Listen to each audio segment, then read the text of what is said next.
like Amit Malviya's tweet says that Operation Sindoor was flawless, it was so successful, and but Rahul Gandhi is repeatedly asking how many planes did India lose. So they have given a certificate to themselves that Operation Sindoor was a success. Now, who decides how successful this Operation Sindoor was, who won this war or the conflict? Because Pakistan is also claiming victory, India is also claiming victory. And if it was like a warlike situation, can there be victory on both sides if it's a war? Pakistan is also claiming victory and India is also claiming victory. You have Goebbels. If you have Goebbels on both sides, then both sides will claim victory. The Nazis were winning the Second World War until the Soviet troops entered Berlin and were destroying the bunkers of Hitler. So this is propaganda. Where is BJP taking its leaf for propaganda from? Obviously from Nazi Germany.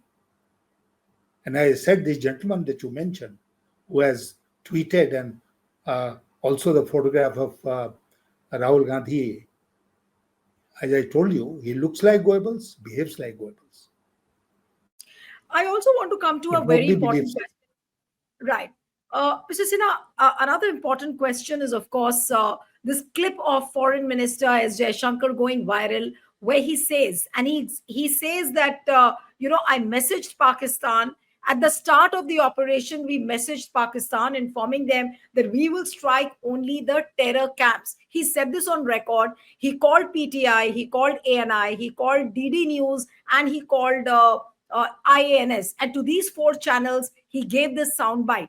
Obviously, this soundbite would have gone on air only with the permission of the Prime Minister, or everybody in the cabinet would have known that this is what S. Jaishankar is going to place on record. Now, since the time that clip has become viral, everybody is saying that who on earth gave the license to the foreign minister to leak this kind of an operation? Have you ever heard in your political career, sir, you have decades of experience, that if you want to do a military strike, even if you're just wanting to hit the terror targets, are you supposed to message or inform your enemy country? Is that part of a protocol? There is no protocol in war except the Geneva Convention. And as far as I know, the Geneva Convention or conventions in war do not prescribe such a course of action that if you want to hit the enemy, please inform him in advance. I think the foreign minister was extremely in the wrong when he made such a statement. And now his ministry and other people in government are trying to cover up. But the statement is so explicit, as you said. He's very clearly said that at the start of the operation. That's part of his statement. So he informed, and now there is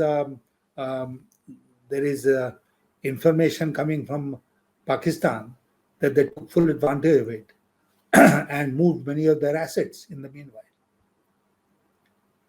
But but these are questions for which the government has no answers. People have, since the time that clip went viral, people were saying that S. Jaishankar should be sacked from the foreign ministry, and he should be asked to step down. No questions, no answers. Nobody's asking also that question. Look at the media, which is completely silent on it. Not one word about it. But the same UPA government, when that was in power, you had ministers leaving their posts one by one, whether it was 2611 or, for that matter, in the wake of all the scams which were there during the UPA times. But what would you really say?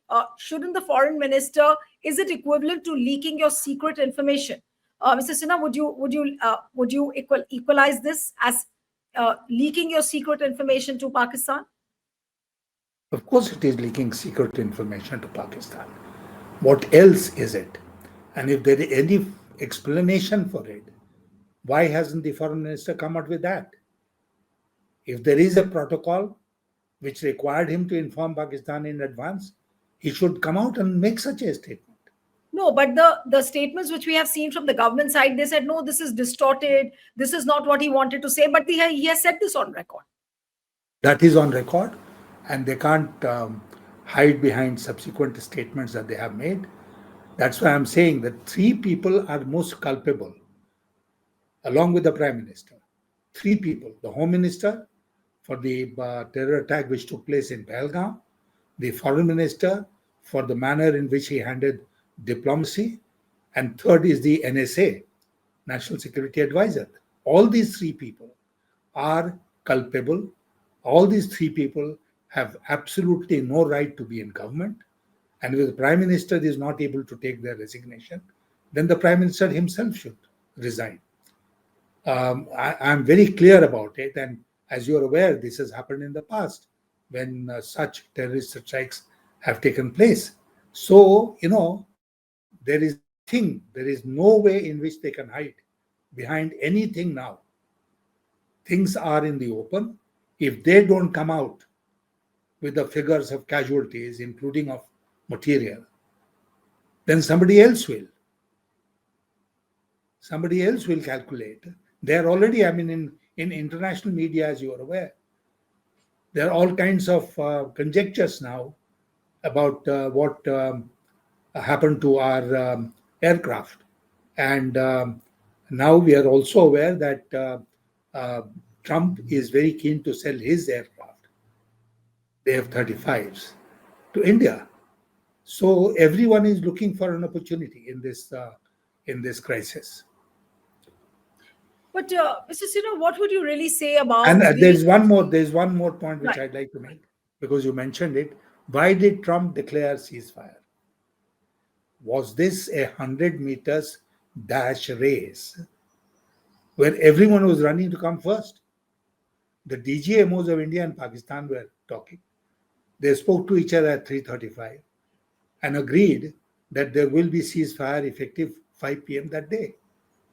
That is the information which has come out from the government of India.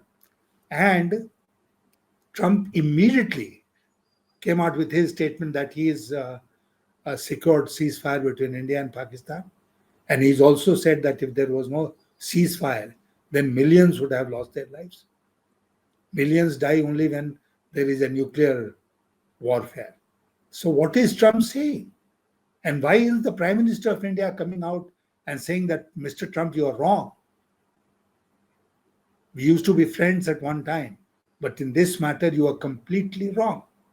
Why isn't the Prime Minister coming out and making that statement? If the President of US can make that statement and repeat it ad nauseum, why won't the Prime Minister of India speak? Absolutely.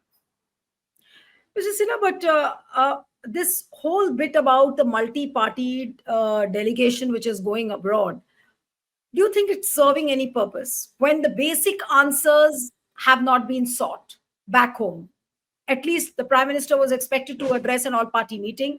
The Prime Minister was supposed to call a special session to explain as to what has happened. It was not a small thing. 26 lives lost. The government mounts an operation. Nothing is known about it. All sorts of question marks. And even then, now the government is just trying to. So, is multi-party delegation just a cover-up exercise by the government, taking in opposition also? And has the opposition been trapped by this? Uh, let's remember that we have a Prime Minister who does not attend all party meetings. And the very important all party meeting which was held to discuss this crisis, the Pahalgam attack, the Prime Minister was absent. Isn't it? Therefore, what should have been done subsequently? There should have been an all party meeting, as previous governments have done, as Atal Bihari Vajpayee government did during the Kargil crisis. He should have called the opposition leaders, met them. They should have discussed. The Pakistan Assembly, National Assembly is in session. They have been in session during this whole conflict.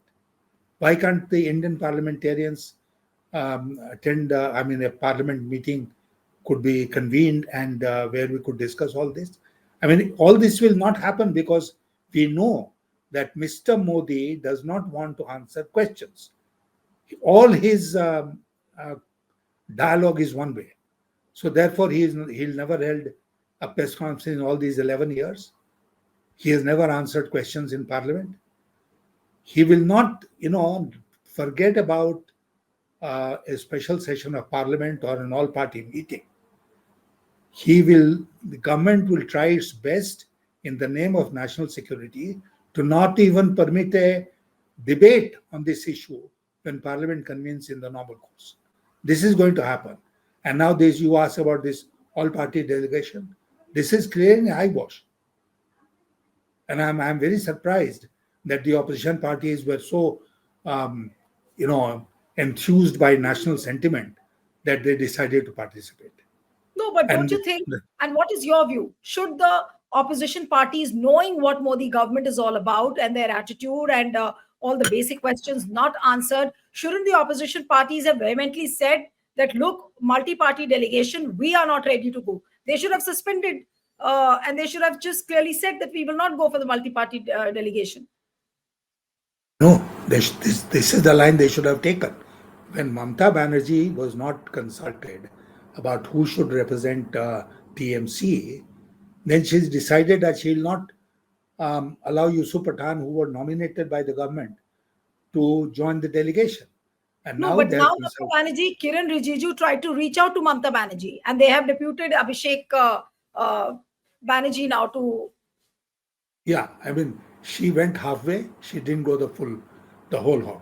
She should have said, "We are not participating in this delegation." What should have happened? What should have happened was number one, an all-party delegation, all-party meeting should have been held. An all-party meeting which should have been attended by the Prime Minister himself. That should have been the first condition of the opposition parties. The second condition should have been calling for an immediate special session of Parliament only to discuss this, sequence of events, starting with Pahalgam terror attack.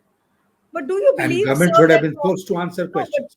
but do you believe that opposition went wrong because they were not able to insist on both these things, whether it was the all-party meeting or the special session, and they agreed for Yeah, all-party delegation? I have absolutely no, they got scared. I think they got scared because they thought that the whole avalanche of government propaganda machinery will fall upon them. And just as we were discussing what uh, the IT cell in charge of BJP is doing to Rahul Gandhi, they would have gone hammer and tongs at the opposition parties. That even on national security issues, they are not prepared to cooperate with the government.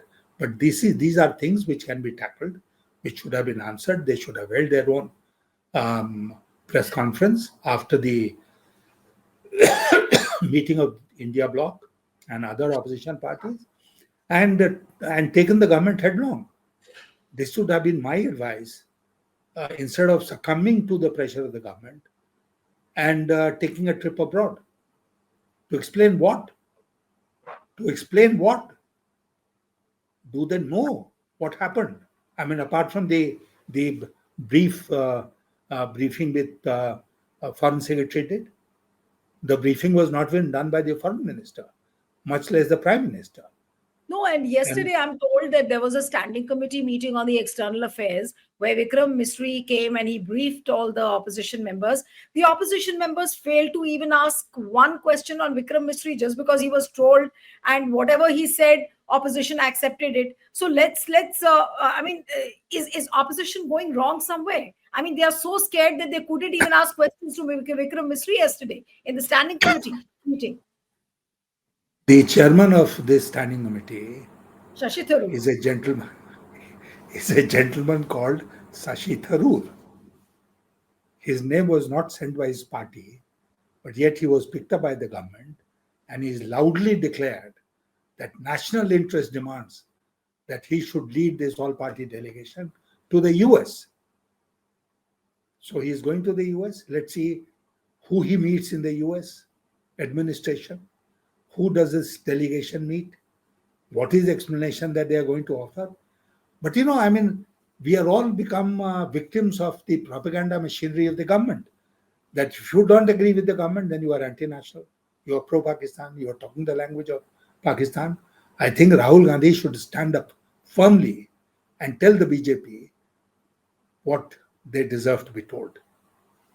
Absolutely, absolutely. And I'm not sure whether Rahul Gandhi will certainly ask questions, but whether will we get answers on Operation Sindoor or not. But just before I wind up the interview, my last question to you, Mr. Sinha, is that in entirety, when you look at the way this Operation Sindoor was conducted, whether it was a ceasefire, whether it was a military strike, followed by multi-party delegation, the manner in which the party BJP handled all of this, what do you say?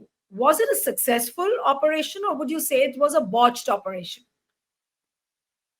Um, we decided to attack Pakistan's installations, or let's say installations in Pakistan, terrorist installations.